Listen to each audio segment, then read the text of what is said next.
Welcome to another episode of our podcast, Tony's Podcast. Today, we're diving deep into a subject that touches every one of us, our relationships with others.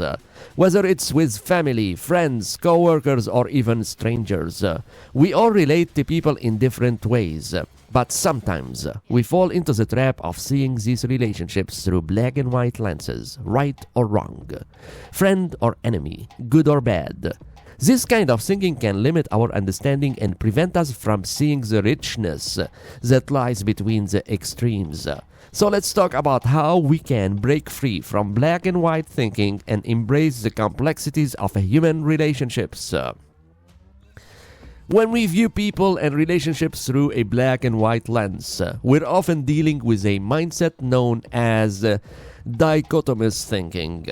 It's an approach that reduces everything to two opposites, love or hate, trust or betrayal, respect or disrespect. And while this type of thinking might simplify the world for us, it doesn't reflect reality. Life and relationships exist in the gray area, the subtle in between where real growth happens. Let me start with an example we can all relate to. Imagine you're in a disagreement with a friend. In black and white thinking, you might see the situation as easier, I'm right and they're wrong, or they don't care about me because they don't agree with me. But the truth is likely much more nuanced. Your friend might care deeply about you and still have a differing opinion, and that's okay. A difference in perspective doesn't negate the bond you share. In fact, it might even strengthen it. So how do we move away from this dichotomous mindset and start embracing the shades of gray that exist in our relationship? The first step to overcoming black and white thinking is recognizing when it happens. This requires a bit of self-awareness. Pay attention to the words and phrases you say, like always and never. These are telltale signs of black and white thinking. Phrase like, he always ignores me, or she never appreciate what I do, are rarely true. People are not that simple. Instead of making sweeping judgments, try to take a step back and look at the bigger picture.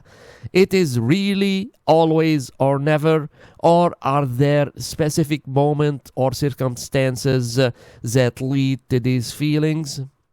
When you catch yourself thinking in extreme, pause. Take a moment to reflect on the situation and consider alternative explanations. Maybe your friend was preoccupied and didn't respond as quickly as you hoped. Or perhaps your partner didn't show appreciation in the way you accepted, but they did in another way you overlooked. By acknowledging the nuance, you'll find that relationships are much more complex and beautiful than black and white label can capture. Empathy is a powerful tool for breaking free from black and white thinking.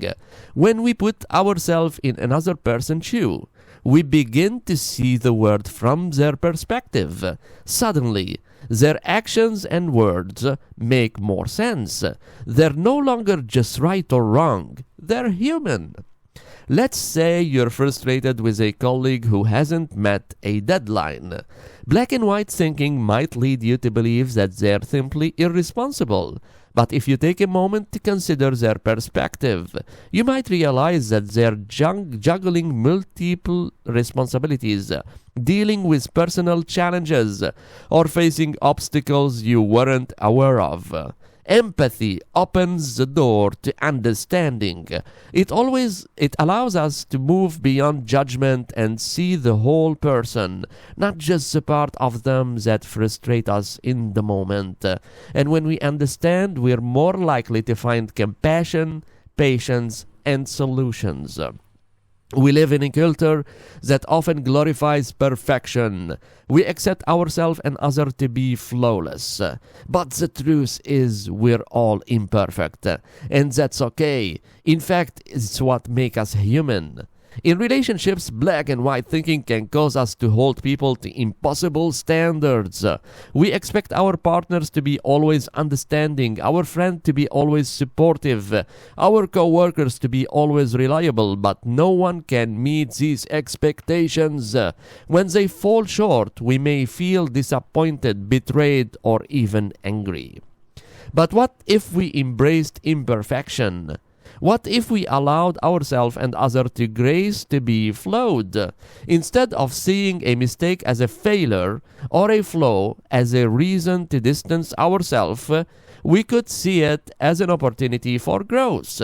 Relationships aren't about finding perfect people. They're about finding people who are willing to grow alongside us, to accept us as we are, and to work through the challenges together. When we embrace the gray areas of relationships, we let go of the need for perfection. We allow ourselves to see the richness of life, the messy, complicated, and ultimately rewarding experience of connecting with others as imperfect beings. We often categorize people as either good or bad, based on a few actions or interactions. But human nature is far more complex than that. Each of us carries a mix of virtues and flaws, strengths and weaknesses, kindness and selfishness. To see people only as good or bad is to miss out on the fullness of who they are. Instead of focusing on labeling someone based on one interaction, try to see them as a whole person. Understand that someone can be kind and still make mistakes. They can be generous and have moments of selfishness. And they can love you deeply even if they sometimes fail to meet your expectations. When you accept this complexity, we free ourselves from the burden of judgment. We can approach our relationships with curiosity rather than certainty, with openness rather than rigged expectations, and in doing so, we create space for deeper connections, one built on understanding, patience, and love. Relationships are the core of our human experience. They challenge us, nurture us, and help us grow. But to fully experience the richness of our relationships, we must learn to see beyond black and white thinking. We must embrace the complexity of the people in our lives, practicing empathy, accepting imperfection, and recognizing that life is lived in the gray area. So the next time you find yourself feeling frustrated or stuck in a relationship, take a step back. Ask yourself if you're viewing the situation in black and white, and then challenge yourself to see the gray. You'll be surprised by how much more deep and meaning you'll find, not just in others, but in yourself. Thank you for joining me today. Remember, relationships are journeys, and the path to understanding is one we walk together. Until next time, stay open, stay curious, and let's keep learning how to live in the gray. If you enjoyed this episode, please share it with your friend who might benefit from hearing these words. And as always, feel free to reach out with your thoughts, feedback, and stories. See you next time.